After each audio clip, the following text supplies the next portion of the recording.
Set myself free.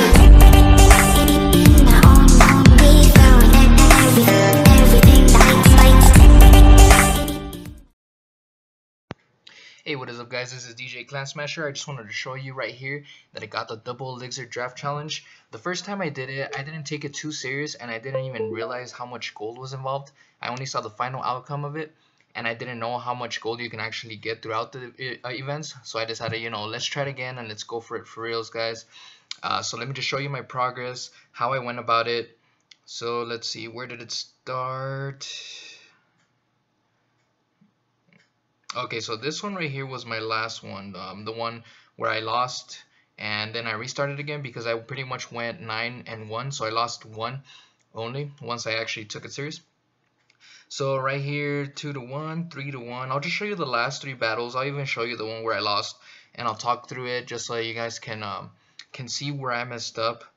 But yeah, look, watch. So this is these are the people that I went against and the cards that I happened to get and the cards that they got.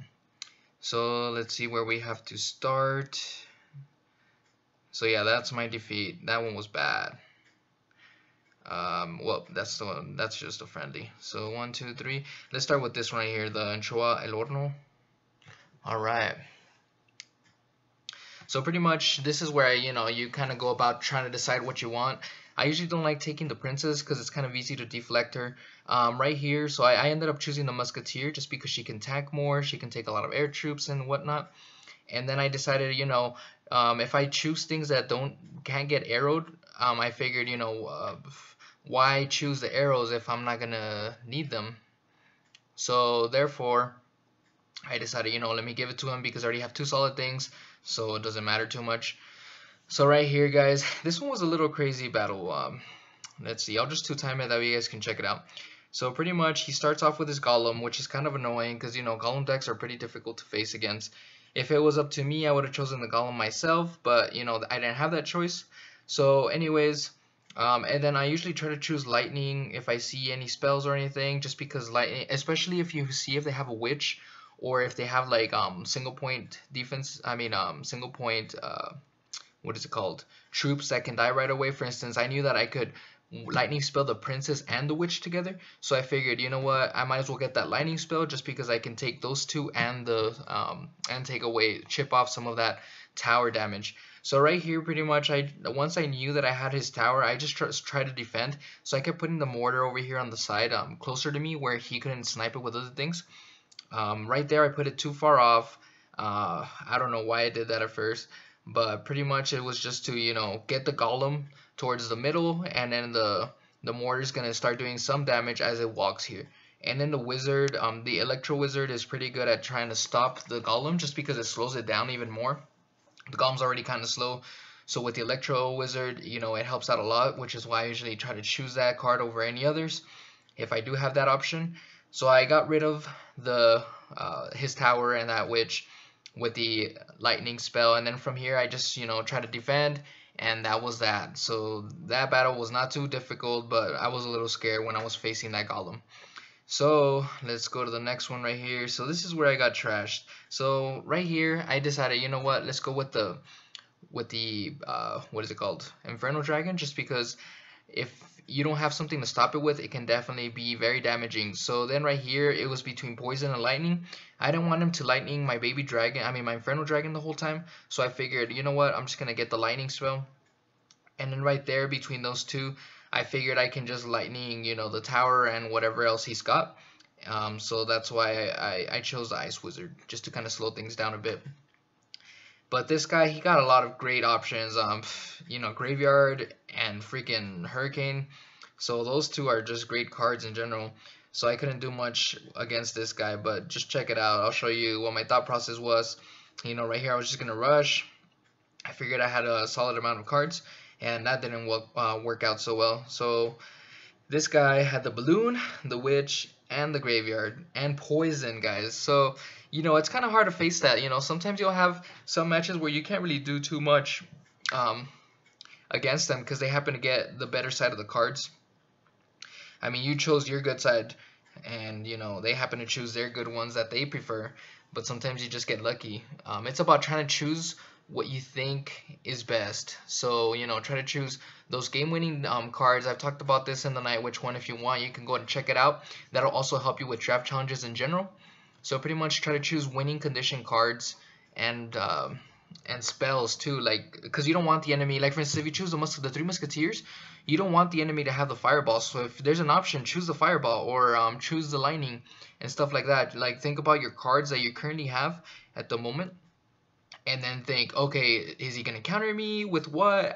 Should I choose this? You know, sometimes you don't want that card, but it's best that you have it, that way he can't use it against you. So that's how I go about it. So right here, you know, he chose a giant. I mean, I chose a bowler just because I figured the bowler could kind of help push the giant and stuff, and it's pretty tanky. So, and then right here I chose a graveyard, you know, because graveyard's a great deck. And then yeah, so all the other cards were kind of iffy, but give or take. So right here, you know, I tried to defend. I didn't place the ice column in time, but it's okay. You know, that thing didn't do too much. And then I try to back it up with my wizard right here, and he lightninged me. So once I found out that he had the lightning, I was kind of weary about that, and I was trying to, you know, play it a little bit better, just because I knew he could defend against that, against my wizard and my wall breaker.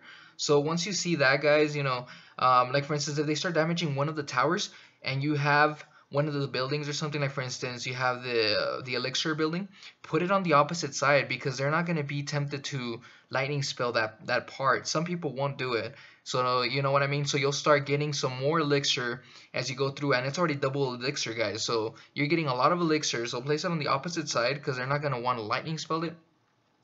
And if they do, you can just rush from the side that you're going at. So then he's not going to take anything else except for that collector. So that's the reason why they will most likely not do it. So notice how I started placing my things closer to the bridge. The reason why I do that is because I don't want him to start using that lightning spell by taking out my wizard and taking out some of my tower by chipping it off. So that's the reason why I placed him closer to the bridge. Just so that, like, if he happens to try to lightning spell, because the lightning spell does have a pretty good radius.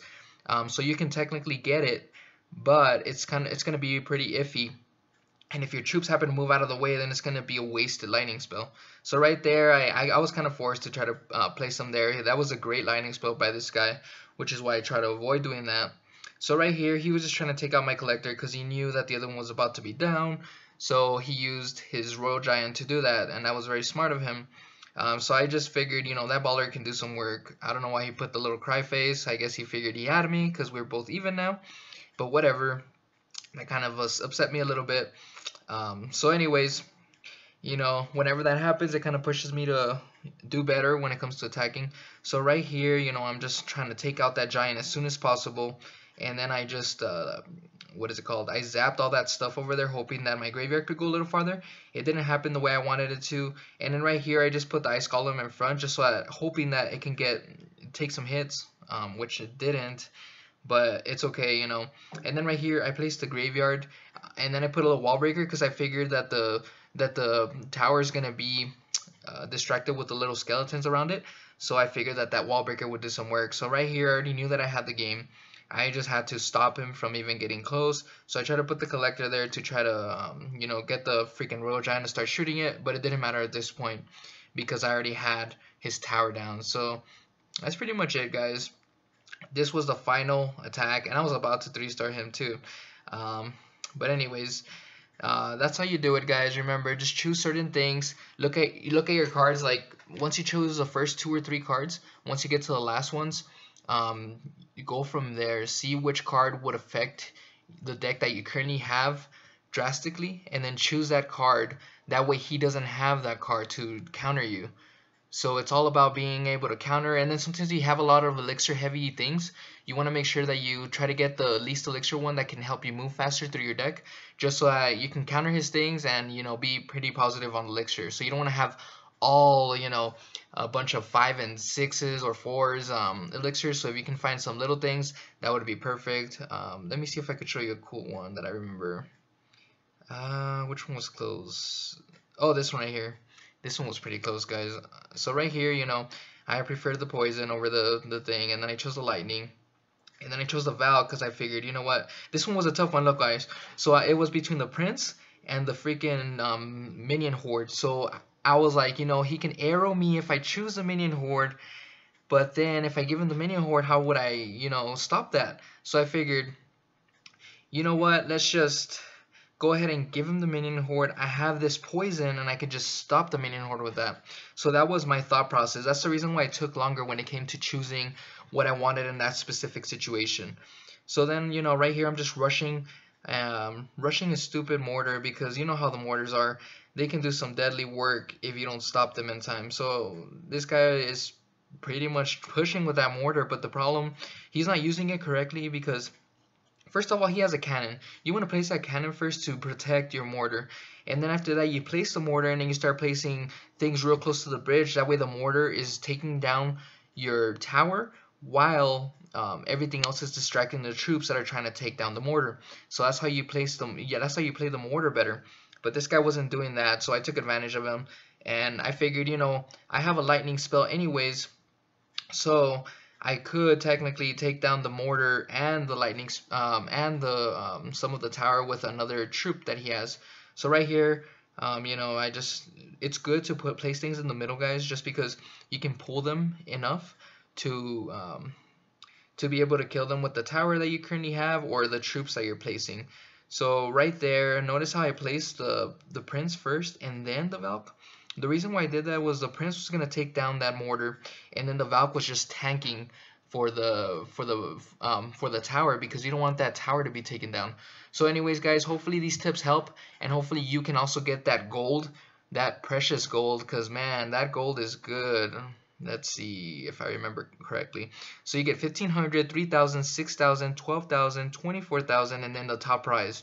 So I only saw the top prize, which is why I was like, didn't take it serious. But then once I saw how much you could actually get, you know, I was like, oh heck yeah, because my Hog Rider is about to be max, guys. It's so close to being max. Within a few days, I'll finally have a max Hog Rider. So I'm very excited. I did not have the 100k gold, but now I do. So we're all set, guys.